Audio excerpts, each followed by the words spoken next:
नीलेश भाई good morning. और एक बार फिर से मार्केट में थोड़ी सी नर्वसनेस लौट रही है। फिर एफआईआई सेल कर रहे हैं, फिर बैंक्स में थोड़ा प्रेशर आ रहा है, इन्फ्लेशन का भूत शायद फिर वापस आ रहा है। आप किस तरीके से देख रहे हैं पिछले एक महीने के इस प्राइस मूव को, इस करेक्शन को, खास तौर से बड़े बैंकों में? तो अनुज भाई, इस वक्त थोड़ा माहौल बिगड़ता हुआ दिख रहा है। चाइना ने कल रेट कट किया अगेंस्ट ऑल एक्सपेक्टेशंस बिकॉज उनकी इकोनॉमी उतनी ठीक नहीं है जितनी उम्मीद थी। ग्लोबली भी सेंट्रल बैंकर्स आगाह कर रहे हैं कि ब्याज की दरें ऊपर रहेगी लंबे समय तक। प्लस हमारी इकोनॉमी में भी अगर देखें पिछले 10-15 दिन के न्यूज, मॉनसून सरप्लस से डेफिसिट में आ गया, महंगाई वेजिटेबल प्राइस की वजह से थोड़ी आगे बढ़ी है। तो ये सारी चीजें एक बार मार्केट में कंसोलिडेशन स्ट्रोक करेक्शन के लिए लोगों को उत्सुक कर सकती है। मेरे हिसाब से कोई भी मार्केट हमेशा एक तरीके से तो मूव नहीं कर पाएगा, उसमें उतार चढ़ाव बने रहेंगे, बट हर करेक्शन एक निवेश करने का मौका जरूर देगा। ओके। नहीं, मेरा सवाल, मैं अभी बैंकों पर ही रह रहा हूँ। फिर तो करेक्शन आप बोल रहे हैं कि एक बाय करने का मौका देगा, क्या बैंकों में वो मौका ऑलरेडी आ गया या अभी और करेक्शन की थोड़ी सी गुंजाइश है यहाँ पर, नीलेश भाई? शॉर्ट टर्म में अनुज भाई कहना मुश्किल है मार्केट कहाँ तक नीचे जा सकता है। एक बहुत अच्छा कोट है कि market can remain irrational more than you can remain solvent. ये जितना तेजी में एप्लीकेबल है उतना ही मंदी में भी एप्लीकेबल है। बट मेरे हिसाब से अगर हम लॉन्ग टर्म रुख से बैंकों को देखें तो बैंकिंग लिक्विडिटी काफी अच्छी है, उसका बेनिफिट उन्हें डिपॉजिट ग्रोथ में मिलता रहेगा। क्रेडिट की डिमांड काफी अच्छी है, पहले सिर्फ रिटेल बोरो करते थे, अब कॉर्पोरेट क्षेत्र में भी बोरोइंग दिख रहा है। ऊपर से एनपीए डिकेडल लो लेवल पे है, स्प्रेड्स बहुत ऊपर थे तो थोड़े कम जरूर होंगे लेकिन फिर भी काफी अच्छे रहेंगे। ये सारी चीजों को अगर मिला के देखे तो करेक्शन में बैंकिंग क्षेत्र लेने जैसा लगता है। डिप्स में बैंकिंग स्पेस में बाय व्यू है नीलेश जी का। अच्छा नीलेश जी, इस बार तो आरबीआई ने किसी प्रकार का रेट हाइक नहीं किया, पर जो फूड इन्फ्लेशन इस वक्त है और अब क्रूड का एक बार फिर से उछाल, क्या हम हायर इंटरेस्ट ट्रजेक्टरी में और यहाँ से नहीं जाएंगे? इस बात का आपका बिलीफ है क्या? मेरा अल्टीमेटली प्रश्न एक सेक्टर पे केंद्रित है जिस पे आपने बेट किया था पोस्ट कोविड और जिसने पैसा बना के दिया और अभी भी ऑल टाइम हाई पे है, that real estate and real estate ancillary. क्या इस थीम पर आप अभी भी कन्विक्शन के साथ बैठे हैं? क्या करना चाहिए इस थीम पर, और रेट सेंसिटिव्स पे इस प्रोस्पेक्टिव से आपका व्यू क्या होगा? तो वीरेंद्र भाई, मेरे हिसाब से आरबीआई बहुत प्रोएक्टिव रहा है लिक्विडिटी निकालने में और ब्याज की दरें समय से थोड़ा पहले बढ़ाने में। इस वजह से आज उनकी स्थिति काफी कंफर्टेबल है। हालांकि लास्ट मंथ में इन्फ्लेशन 7% से ऊपर आया, अगले महीने में भी इन्फ्लेशन 6% से ऊपर रहने की उम्मीद है, बट ये एक सीजनल वेरिएशन है। बारिश बहुत ज्यादा हो गई, सप्लाई चेन डिसरप्ट हो गई और वेजिटेबल प्राइसेस बढ़ गए। ब्याज की दरें बढ़ा के आप वेजिटेबल के प्राइसेस तो कम नहीं कर पाएंगे। आरबीआई ने अपनी पूरे साल की इन्फ्लेशन टारगेट 5.4% रखी है, जो अभी भी उनकी जो टारगेट रेंज है 2 से 6% की, उसके अंदर है। तो मेरे हिसाब से आरबीआई डेटा को देखेगा। अगर इन्फ्लेशन नंबर्स आने वाले महीने के बाद वापस नीचे की तरफ आने लगेंगे तो शायद वो ब्याज के दरों में बढ़ोतरी नहीं करेंगे। मार्केट ने आरबीआई की जो इन्फ्लेशन की रेट बढ़ाई है 5.1% से 5.4%, उसको ऑलरेडी डिस्काउंट कर लिया था और इसी वजह से यील्ड के ऊपर कोई बहुत फर्क नहीं पड़ा है।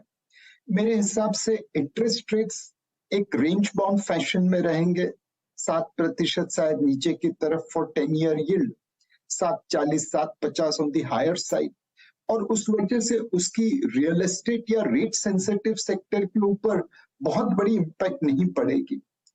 रेट सेंसिटिव सेक्टर्स रेट की जगह पे डिमांड, सप्लाई और मार्जिन के ऊपर ज्यादा फोकस रहेगा। हमें अभी भी लगता है बिल्डिंग मटेरियल्स, ये टाइप के जो क्षेत्र है रियल एस्टेट से जुड़े हुए, उसमें अभी भी तेजी बरकरार रहेगी।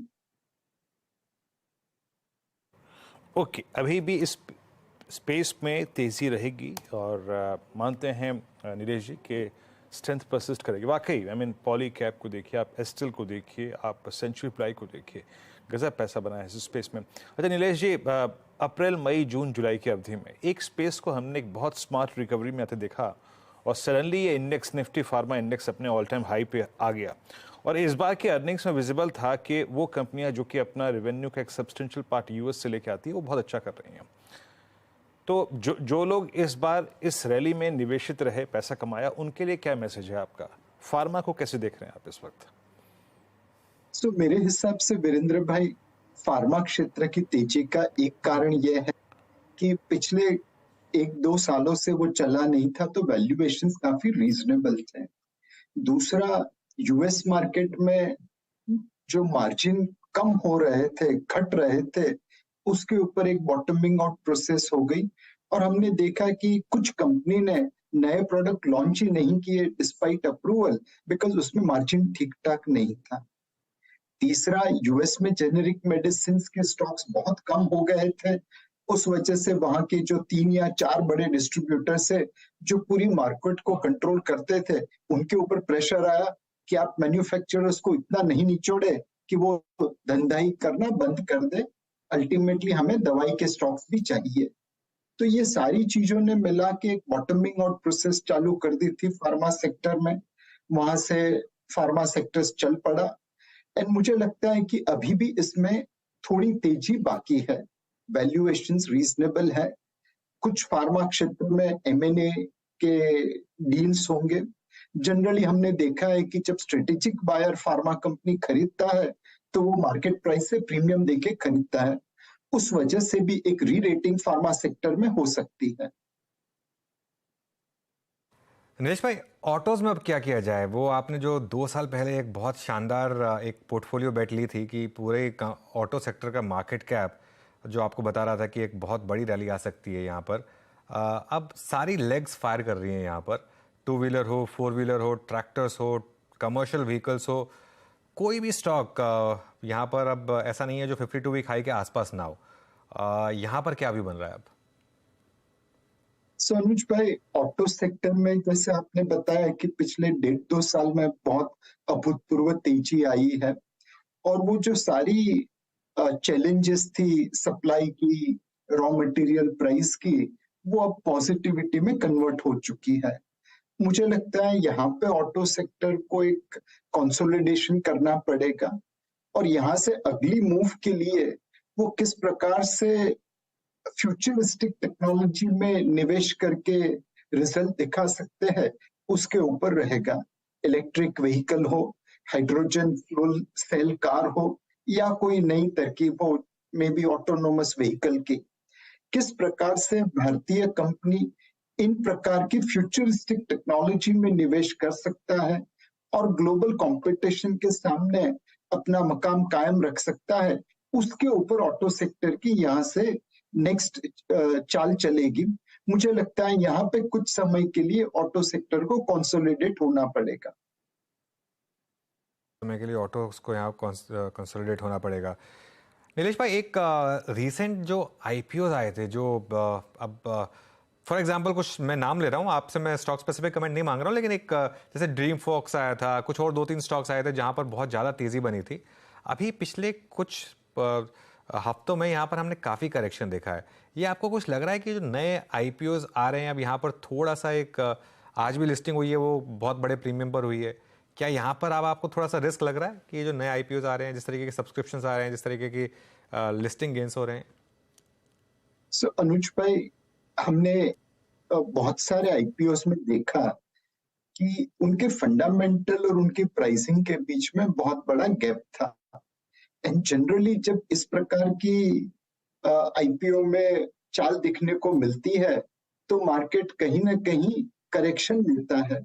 2008, 2020 यहाँ हर समय हमने देखा कि जब आईपीओस में इश्यू प्राइस अपने फंडामेंटल या फेयर वैल्यू से बहुत ऊपर आने लगे तब मार्केट का टॉप बनता है। मैं ये नहीं कहूंगा कि इस बार उस प्रकार का पूरा माहौल बना हुआ है, बट आईपीओ में मैं निवेशकों से एक ही दरखास्त करूंगा कि थोड़ा ध्यान रख के निवेश करिए। कई बार उनका जो फ्लोट होता है वो कॉन्सेंट्रेटेड हाथ में चला जाता है। आईपीओ में वो माल कवर कर लेते हैं, फिर लिस्टिंग ऊपर करते हैं, फॉरफेट डिस्ट्रीब्यूशन का काम चलता है। तो बेहतर है कि आप जिस आईपीओ में प्राइसिंग अपनी फंडामेंटल वैल्यू फेयर वैल्यू के आसपास है उस हिसाब से निवेश करिए। ग्रे मार्केट प्रीमियम में या पोस्ट लिस्टिंग कहां पे लिस्ट हुआ उस हिसाब से निवेश मत करिए। ओके अच्छा नीलेश जी, जैसे कि मैंने कहा ना, पूछा आपसे कुछ देर पहले कि आपने एक बहुत अच्छी कॉल ली थी real estate ancillary. I hope या फिर मैं मानता हूं कि आपने ड्यूरिंग द कोविड और पोस्ट कोविड केमिकल्स को भी चेस किया होगा। केमिकल्स वो स्पेस जिसमें पहले लीडरशिप मात्र एक दो कंपनी के पास थी, लेकिन पोस्ट कोविड सब चले, सबने सब्सटेंशियल कैपेसिटी ऐड करी और मेरे को याद है लास्ट टू लास्ट क्वार्टर तक भी कंपनीज ने अपने कैपेसिटी एक्सपेंशन पे और एक्सपेंशन प्लान्स पे काफ़ी फंड्स डिवोट किए या फिर डिक्लेयर किए, एंड सडनली प्राइस रिट्रेसमेंट्स, सब डिमांड कम, सप्लाई चाइना की तरफ से ज़्यादा। आप केमिकल स्पेस में क्या कर रहे हैं? जो हायर लेवल से प्रॉफिट बुकिंग आई या फिर जो रिट्रेसमेंट आया उसको कैसे देख रहे हैं आप? क्या यहाँ से कंप्लीटली प्रॉफिट्स को कैश में कन्वर्ट करके एग्जिट करना चाहिए? अब स्थिति क्या लगती है आपको केमिकल्स की? तो वीरेंद्र भाई, केमिकल क्षेत्र में हमने बहुत पहले कहा था कि ये एक टेक्नोलॉजी क्षेत्र की तरह है, इसमें लंबी अवधि के लिए आप निवेश कर सकते हैं। फिर एक बार कहा था कि यहाँ पे प्राइसेस अपने फंडामेंटल से थोड़े आगे चले गए हैं तो थोड़ा एक सेक्टर एक्सपेंसिव लगता है। किसी भी कारण की वजह से उस वैल्यूएशन गैप को पूरा होना जरूरी था। पिछले 6 महीनों में वो कारण चाइना ने प्रोवाइड किया। उन्होंने काफी केमिकल में डंपिंग की, उस वजह से ग्लोबली प्राइस कम हो गई और हमारी बहुत सारी कंपनीज को मुनाफा उस तरह से नहीं आया जितनी उम्मीद थी। मेरे हिसाब से चाइना की डंपिंग अभी भी कुछ समय के लिए चलेगी।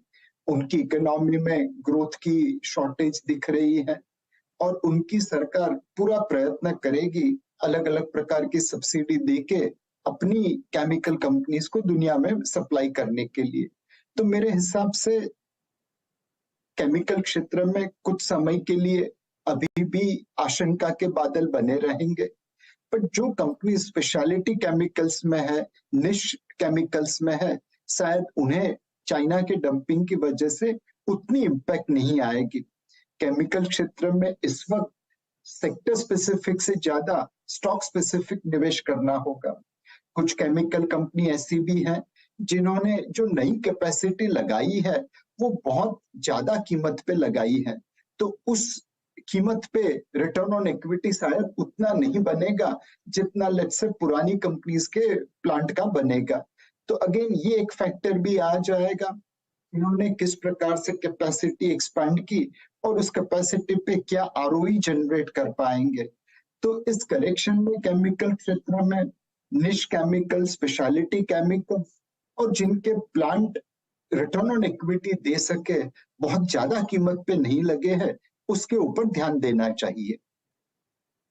बिल्कुल। वैसे मार्केट में अच्छी रिकवरी इस समय, निफ्टी में लोअर लेवल से डिसेंट रिकवरी आपको इस समय दिखाई देगी। देखते हैं ये रिकवरी कहाँ तक सस्टेन करती है, लेकिन अभी के लिए यहाँ पर एक थोड़ी सी रिकवरी आपको विजिबल है। नीलेश भाई, फिर रिटेल के लिए अब इस समय क्या सलाह होगी? इस करेक्शन में वापस बाय करना है, अपनी SIPs कंटिन्यू करनी है, या कोई और स्ट्रैटेजी होगी इस समय? अनडाउटेबली अनुज भाई, मैं पिछले वीक 5-6 दिनों के लिए अमेरिका घूम के आया। वहां पे ईस्ट कोस्ट के बड़े से बड़े ग्लोबल निवेशक से बातचीत हुई। एक चीज क्लियर है, आज की तारीख में इमर्जिंग मार्केट से इंडिया सिंगल कंट्री फोकस बन रहा है। बहुत सारे निवेशक चाइना और इंडिया में एक कंट्री स्पेसिफिक निवेश करना चाहते हैं। दूसरा एक जो ट्रेंड बन रहा है, जैसे MSCI Asia x Japan index बना था, जैसे जापान को एशिया से अलग कर दिया था बिकॉज उनकी मार्केट उस जमाने में बहुत तेजी से ग्रो हो रही थी, वैसे ही emerging market ex China index बन रहा है, एशिया एक्स चाइना इंडेक्स बन रहा है। ये दोनों का बेनिफिट भारत को मिलेगा। मेरे हिसाब से ग्लोबल निवेशक हर करेक्शन में भारत में निवेश करने की सोचेंगे।